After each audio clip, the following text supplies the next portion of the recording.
তার কাছে নিয়ে আমাকে সে ইউজ করতো এবং আমাকে নেকের ছবিও সে তুলতো।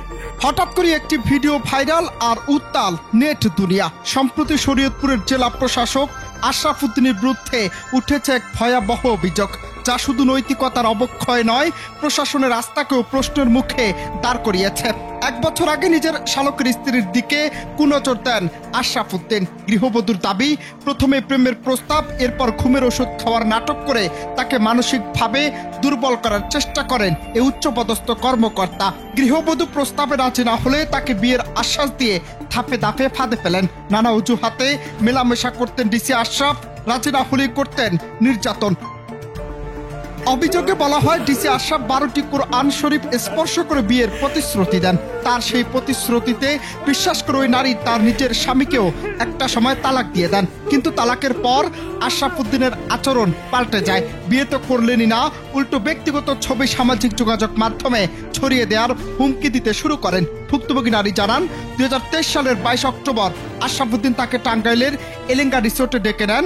সেখানে তার উপর চলে শারীরিক নির্যাতন ও ধর্ষণ। বিষয়টি কাউকে জানালে প্রাণে মেরে ফেলার হুমকিও দেন ডিসি আশরাফ।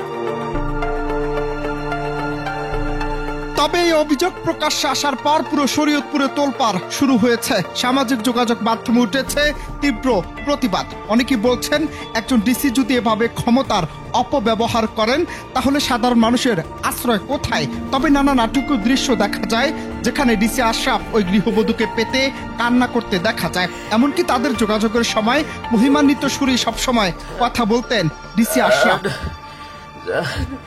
তুমি অন্তত ভালো থাকো। তার কাছে নিয়ে আমাকে সে ইউজ করতো এবং আমাকে জানি না সে আমার হচ্ছে যে নেকের ছবিও সে তুলতো জোর জবরদস্তি করে। আমি তো তার শক্তির সাথে পারতাম না। নেকের ছবি তুলতো। তো একটা পর্যায়ে আমি যখন আর বলতো এই 2 বছর পর বিয়ে করব, 1 বছর পর বিয়ে করব, তারপর বলে 6 মাস পরে বিয়ে করতেছি, তারপর লাস্ট সময় দিল 3 মাস পরে আমি বিয়ে করব, বিয়ে করে ফেলবো, এসবই বলতো। তো একটা সময় এর আগেই সে হচ্ছে যে আমাকে ডিভোর্স দেওয়া হয়েছে আমার হাজবেন্ডকে, আমাকে দিয়ে বলছে যে মানে এটা বলতো যে আমার তরফ থেকে আগে শেষ করতে হবে।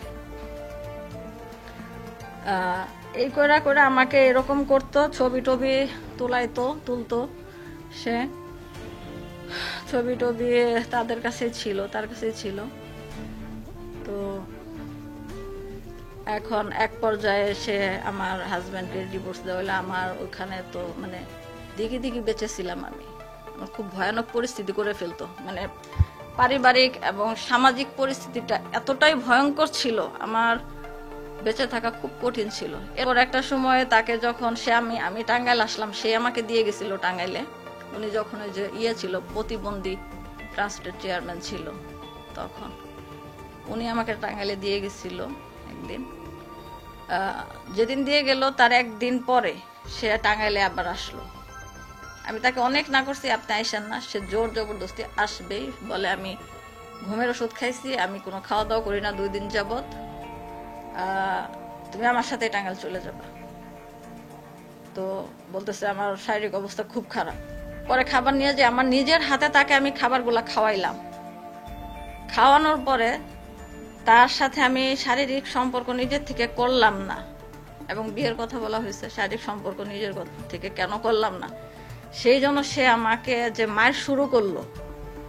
আমি শুধু মনে মনে বললাম যে আল্লাহ, আমার শেষ সময়, মৃত্যুর সময় আমার বাচ্চা 2টার মুখ আমি দেখলাম না। শুধু এইটুকু আমি বললাম।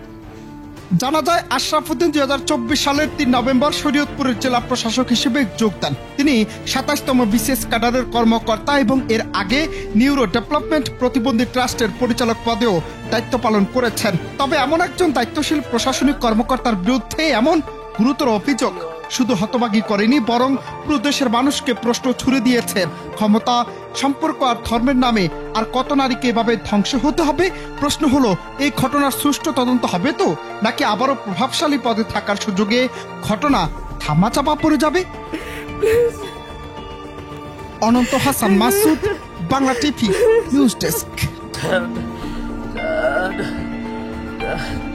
তুমি অন্তত ভালো থাকো।